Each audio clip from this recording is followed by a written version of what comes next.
इस तस्वीर में दिख रहा शख्स जिंदा होता अगर वो हिंदू नहीं होता, क्योंकि मारने वालों ने मारने से पहले उसके राज्य के बारे में नहीं पूछा, उसकी भाषा के बारे में नहीं पूछा, उसकी जाति के बारे में नहीं पूछा, सिर्फ एक सवाल पूछा कि क्या वो हिंदू है, और उसके बाद धड़ाधड़ गोलियां सीने को छलनी कर दी। कोई दया नहीं, कोई रहम नहीं, सिर्फ एक सवाल था कि क्या तू हिंदू है, और जब जवाब मिला तो मौत का फैसला। जम्मू कश्मीर के पहलगाम में मंगलवार दोपहर करीब 3 बजे जो कुछ हुआ उसने इंसानियत को तार तार कर दिया, मानवता को शर्मसार कर दिया, भारत की एकता को लेकर सवाल खड़ा कर दिया, गंगा जमुनी तहजीब पर एक बड़ा सा क्वेश्चन मार्क खड़ा कर दिया। कश्मीर में 26 लोगों की मौत की पुष्टि हो गई है और यह आंकड़ा और बढ़ सकता है, लेकिन ये 26 लोगों की मौत किस तरह हुई है अगर ये आप जानेंगे तो यकीन मानिए आपकी रूह कांप जाएगी, इंसानियत से आपका विश्वास उठ जाएगा। गोली चलाने वाले टूरिस्टों के पास जाते हैं और उनसे कहते हैं कि अपनी पैंट को उतार। वो देखना चाह रहे थे कि ये हिंदू है या मुसलमान, और जब कंफर्म हो गया तब गोली मार दी, पैंट उतरवाकर गोली मार दी। भारत में अक्सर हम गंगा जमुनी तहजीब की बात करते हैं, ये कहते हैं कि मजहब नहीं सिखाता हमें आपस में बैर रखना, लेकिन आज इस देश में बहुत सारे लोग ऐसे हैं जो ये सवाल पूछ रहे हैं कि गोली मारने वाले अगर किसी मजहब से नहीं थे तो मजहब पूछ गोली क्यों मारे। और बड़ा अफसोस हो रहा है हमें आज ये सवाल कहते हैं, क्योंकि जो ये सवाल पूछ रहे हैं उनकी बात को भी हम पूरी तरह नकार नहीं पा रहे। चंद रोज पहले हम कश्मीर के अंदर थे और हजारों लोगों से मिल रहे, बेशुमार मोहब्बत हमें भी मिली थी, लेकिन उसी कश्मीर में वो लोग भी हैं जो मजहब, जो धर्म देखकर लोगों को कत्ल कर रहे हैं, और इसी वजह से आज बड़े अफसोस से हम कह रहे हैं कि इस सवाल को हम चाह कर भी नकार दें, क्योंकि जिन्हें मारा गया उनके साथ कोई बहस नहीं हुई, कोई सवाल नहीं पूछा गया, इंसानियत नहीं देखा गया। और इसीलिए हम बड़े अफसोस से कह रहे हैं कि यह हत्या नहीं, ऐलान था कश्मीर में हिंदू होने का, कि अगर आप हिंदू हैं तो कश्मीर में यह जुर्म है। ना जाति पूछी गई, ना भाषा पूछी गई, ना राज्य पूछा गया, सिर्फ एक सवाल, तू हिंदू है, मौत की घटना। इसे आप टारगेटेड किलिंग से आगे बढ़ाकर सुनियोजित नरसंहार की संज्ञा दे सकते हैं। मंजुनाथ राव, कर्नाटक का एक परिवार जो यहां पहुंचा था, उसमें मंजुनाथ राव जो है वो अपनी पत्नी पल्लवी और बेटे के साथ कश्मीर देखने पहुंचे।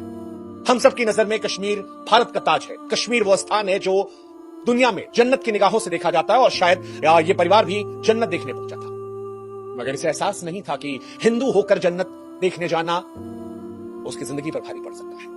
आतंकवादी पहुंचे, उससे नाम पूछा, पता लगा हिंदू है, आगे पर उसकी छाती पर गोलियां मार दी, उसकी पत्नी और बेटे की आंखों के सामने उससे गोलियां मार दी गई।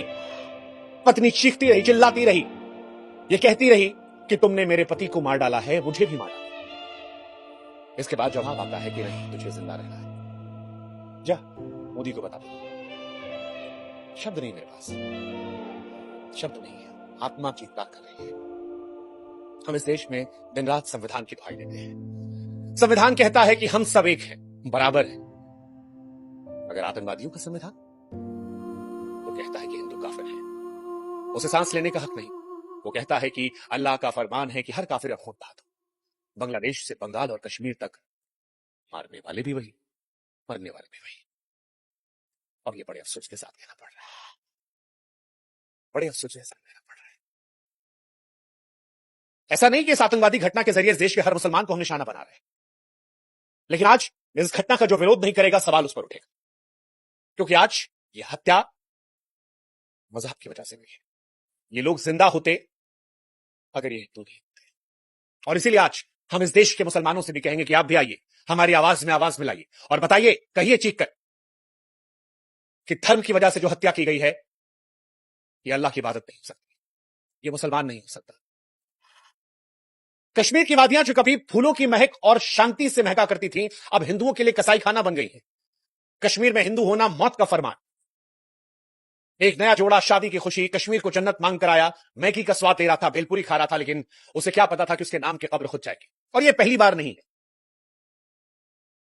द कश्मीर फाइल्स ने जब कश्मीरी पंडितों के घाव को कुरीदा था तो उस फिल्म को इस्लामोफोबिक कहकर खारिज कर दिया गया था। कुछ तारीखों के हेरफेर को लेकर पूरी घटना को इंकार कर दिया गया था, लेकिन कश्मीर में आतंक का मजहबी खून इतिहास जानना जरूर, और आज वो इतिहास को बताएंगे। 1989 में टप्पू की हत्या, 1990 में रालेफ गालेफ और चालिफ का नारा, 2025 की ताजा लाशों की तस्वीरें। ऐसा लगता है कश्मीर में हिंदुओं के खून को बहाना रिवाज बन गया है। लश्कर से लेकर टीआरएफ, हिजबुल, सबने सिर्फ और सिर्फ एक मजहब का खून पिया है और वो है 1989 से एक कश्मीर हिंदुओं के लिए कब्रिस्तान बन गया है। जेकेएलएफ के बेटा कराटे ने 20 से 40 पंडितों को काटने पर गर्व किया। 1990 में सैकड़ों हिंदू मारे गए। लाखों हिंदू पंडित ऐसे थे जो अपनी जड़ें छोड़कर वहां चले गए।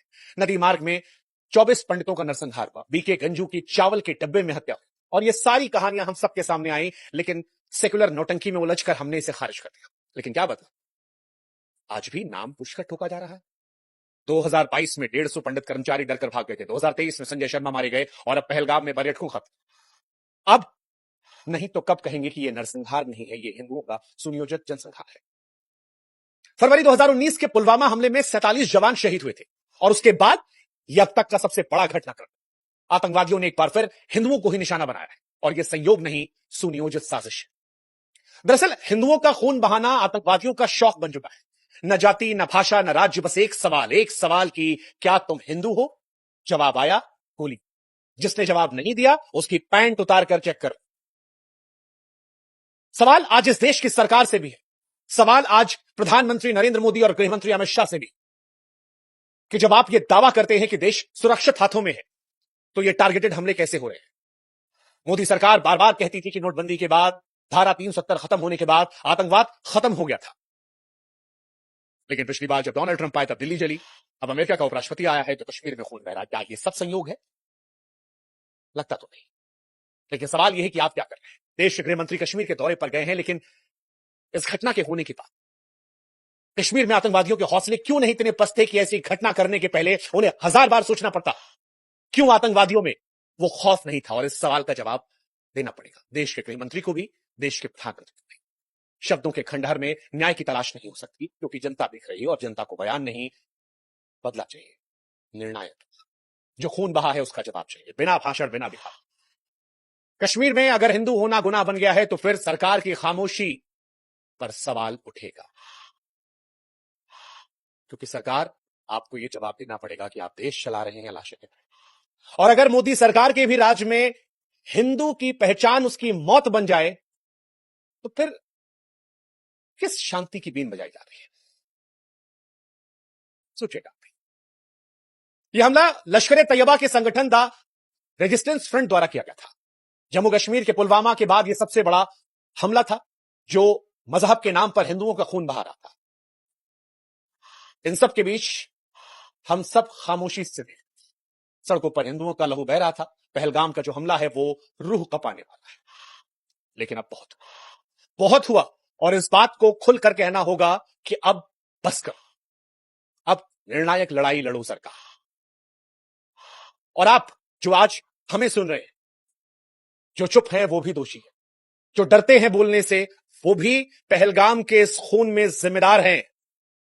जो लोग आतंकवादियों की भाषा को विरोध समझते हैं, वक्त आ गया है कि उन्हें भी देशद्रोहियों की कोटी में डाला जाए। अब या तो बोलो और या इस बात का एहसास रखो कि आपकी चुप्पी का बोझ आपके बच्चों की लाशों को उठाने पर भी नहीं रह सकता है।